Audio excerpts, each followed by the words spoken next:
In November 2024, the Dhanbad division of Indian Railways leads the nation with the highest freight loading, reaching an impressive 16.37 million tons.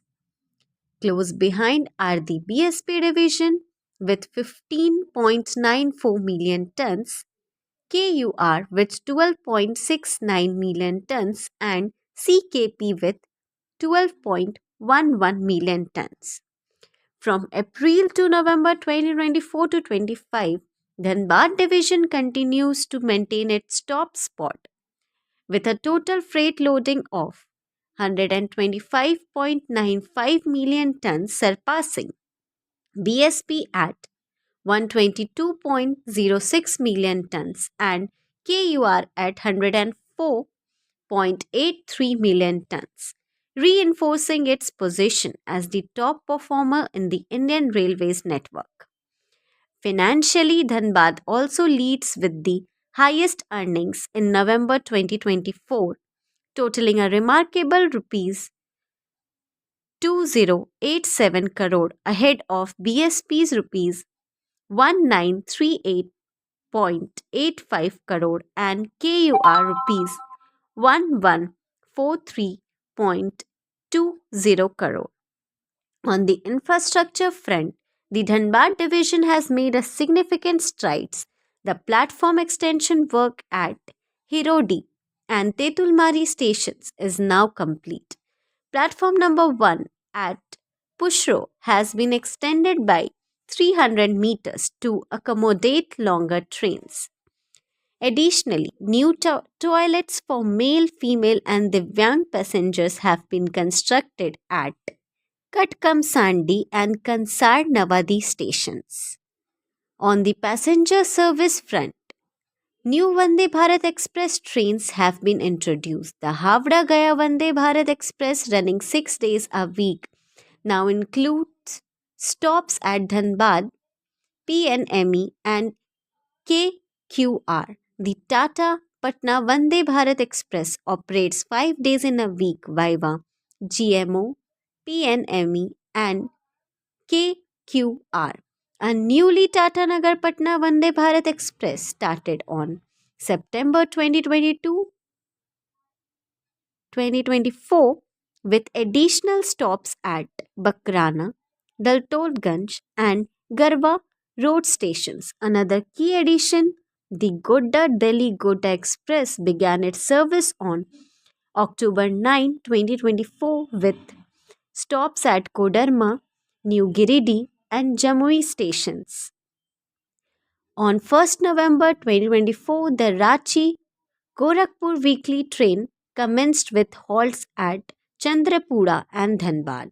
And lastly, the Gaya Lokmanya Tilak Terminal Express was launched on October 13, 2024 with stops at Kodarma, Hazaribagh town, and Barkakana and Nisra. With continued excellence in freight loading, passenger services, and infrastructure, Dhanbad division stands as a proud leader in the Indian Railways network. Basically जो अभी जो press conference बुलाई गई है उसमें धनबाद मंडल जो कि कोयले की ऑलरेडी रीजन में आता है लोडिंग करने के, इस बार हम लोगों ने जो लोडिंग की है वो 16.37 मिलियन टन की है, जो कि हमारे जो नेक्स्ट है जो बिलासपुर में 15.94 है, उससे हम लोग करीब 0.43 मिलियन टन ज़्यादा है। और इसमें साथ साथ हम लोगों की जो अर्निंग है रही है टोटल अभी तक की जो लोडिंग रही है वो करीब 126 मिलियन टन रही है, जो कि बिलासपुर के 122 से करीब 4 मिलियन टन ज़्यादा है। साथ ही जो अर्निंग की बात करें तो हम लोग अभी भी अर्निंग में भी हाईएस्ट रहे हैं। इस बार नवंबर में हम लोगों ने 2100 करोड़ के आसपास अर्निंग की है करीब, जो कि बिलासपुर के 1950 से करीब 150 करोड़ ज़्यादा है। इसके साथ साथ ही इस पूरे फाइनेंशियल ईयर में हम लोगों ने 16,800 करोड़ रुपए की अर्निंग की है, जो कि बिलासपुर के 14,800 से करीब 1,600 करोड़ रुपए ज़्यादा है। ये हमारी फ्रेट में अर्निंग नहीं है। उसमें जो लास्ट ईयर का जो ग्रोथ आया था वो हम लोग का करीब 11% के आसपास का फ्रेट ग्रोथ आया था। उसमें हम लोगों ने मेन काम जो ये दिया था कि कोई भी कोल्ड स्टॉक जो कि एक्सकेवेट हो चुका है वो पार्क में ना रहे या फिटमेंट में ना रहे, सबको हम लोग ट्रांसपोर्ट कर रहे हैं। तो आप लोगों को बताते हुए खुशी हो रही है कि हम लोगों ने इस टारगेट को अचीव कर लिया है। अब हम केवल वही कोयला ट्रांसपोर्ट कर रहे हैं जो इस साल ही एक्सकेवेट हो रहा है या अभी अभी हो रहा है। अगर आप हमारे बानाडाल या एनटीपीसी में जाएंगे तो 3 दिन के अंदर, मतलब आज एक्सकेवेट हुआ, 3 दिन के अंदर वो वैगन में है और ट्रांसपोर्ट हो जा रहा है। कमोबस सेम स्थिति आगे पीछे करके सबके साथ बनी है। थोड़ा क्रशिंग में प्रॉब्लम है या ट्रांसपोर्टेशन में प्रॉब्लम है, उसी में केस में लेट होता है। तो ये हम लोग का एक धनबाद मंडल में आप लोग के सहयोग से पॉजिटिव इम्पैक्ट से ये अचीव किया है। उससे न केवल कोल की वेदरिंग रुकती है बल्कि कैलोरीफिक वैल्यू भी अच्छी बनी रहती है, तो कोल के लॉस भी नहीं होते हैं। ये तो हो गया फ्रेट के लिए। कोचिंग में भी जैसे कि आपने बताया कि जैसे पहले जो अभी वंदे भारत ही देख लें तो आप लोग कम से कम तीन वंदे भारत मिल चुकी हैं। और एक अचीवमेंट है कि हम इस समय डाल्टनगंज और गढ़वा होके भी वंदे भारत चला रहे हैं, जिसकी ऑक्यूपेंसी भी अच्छी है। और बाकी सब वंदे भारत जो एक बहुत डिमांड थी धनबाद की कि गया और हावड़ा से वंदे भारत जोड़ने की, वो भी पूरी हो चुकी है। तो मोटा मोटी वंदे भारत की डिमांड भी आप लोग जितनी आप लोगों ने सजेस्ट की वो सारी हो गई है। इसके अलावा एक आप लोगों की बहुत प्रतीक्षित डिमांड थी, वो थी जम्मू तवी जाने की, वो हो गई है और उसका रिस्पॉन्स काफ़ी अच्छा मिला है।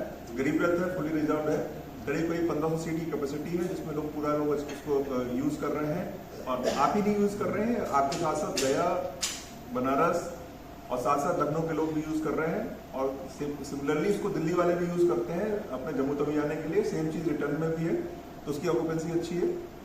साथ साथ इन लोगों ने जो बेंगलोर और नहीं मतलब अभी जो चल रही बेंगलोर चल रही, बेंगलोर के लिए भी हॉलीडे स्पेशल चल रही है, उसकी भी ऑक्यूपेंसी अच्छी है। कोयम्बतूर की सॉरी। और एक अभी और बाकी कोशिश कर रहे हैं, बाकी आप लोगों की डिमांड आई है कुछ साउथ के लिए, कुछ वेस्टर्न पार्ट के लिए। एक जो हमारी ये गया से जो बॉम्बे के लिए जो ट्रेन चली है, उसकी ऑक्यूपेंसी भी काफ़ी अच्छी है। वो कोडरमा क्षेत्र से कोडरमा हजारीबाग क्षेत्र को करते हुए उससे न केवल बिलासपुर एरिया की कनेक्टिविटी बढ़ी है, रायगढ़ एरिया की कनेक्टिविटी बढ़ी है, उससे बॉम्बे की भी कनेक्टिविटी बढ़ी है, उसकी ऑक्यूपेंसी भी अच्छी है। बाकी समय समय पर जैसे कि आप अभी पिछले स्लाइड में बताया गया, डिफरेंट ट्रेन्स का इनॉग्रेशन अवार्ड दिए गए। अब बाकी आप जो ऑफर सजेशन करेंगे उसमें हम लोग और फर्दर खाने किया जाए। सर एक सवाल और बताइएगा, ऑलमोस्ट 1 महीना स्वच्छता अभियान आपने चलाया विभाग से लेकर हर जगह, कितना उसका फायदा नजर आ रहा है? फायदा तो आप बताएंगे। फायदा तो अब हमें 2 चीज़ें आती, जो हम लोग जो पैसेंजर जो कंप्लेन करते हैं, तो मोटा मोटी हम सपोज 100 कंप्लेन आती है तो उसको हमको फीडबैक मिलता है, करीब 13% का फीडबैक मिलता है। 13% में से 25% लोग का कंप्लेन अनसेटिस्फाइड रहता है। उसमें कई रीज़न रहते हैं, तो आप मोटा मोटी मान लीजिए 13 का तो 4.5%, तो नॉर्मली 100 लोग कंप्लेन कर रहे हैं, तो 2 से 3% लोग ऐसे हैं जो कि अपने कंप्लेन से दुखी हैं, जिनकी जिसमें बहुत सारे लोग की रिक्वायरमेंट रहती है इमीडिएटली कर दो। जैसे मैं ओबीएचएस का बताऊंगा, ओबीएचएस में हम लोगों ने बना रखा है सुबह शाम की ट्रेन की सफाई कर रहे हैं, तो उनका अभी जो लेटेस्ट कंप्लेन आई तो उसमें ये हो रहा है कि हर 2 घंटे में सफाई करके दीजिए, तो वो चीज़ थोड़ी सी नॉन फिजिबल हो गई है। या फिर अभी कल का ही देखेंगे तो एक पैसेंजर आरएससी में बुक था, तो बोला कि नहीं हमको आपने आरएससी में बुक किया है और हमको ये बताया गया है कि हमको ट्रेन में 1 घंटे के अंदर कंफर्म टिकट मिलेगी, नहीं तो हम कंप्लेन करेंगे। तो उस टाइप की चीज़ें में थोड़ा अनसेटिस्फैक्ट्री हो जाता है, क्योंकि लोगों की एक्सपेक्टेशंस काफ़ी ज़्यादा हैं, जो कि अभी हम लोग मतलब साफ सफाई की शिकायतें कम आ रही है। साफ सफाई की शिकायतें कम आ रही है। साफ सफाई की मतलब हमें तो पूरे मतलब सफाई उसमें हम लोग और भी डिफरेंट एस्पेक्ट थे। साफ सफाई एक ही एस्पेक्ट नहीं था, उसमें हम लोग नेचर को बचाना, नेचर में वाटर रिचार्जिंग के अलावा बाकी सब चीज़ भी काफ़ी कुछ किया। इनफैक्ट अगर उसमें देखेंगे तो 10-12 एजेंडा आइटम है जो कि आप लोगों को पिछली बार दिया था, तो वो उसमें हमें पॉजिटिव आउटकम मिला है।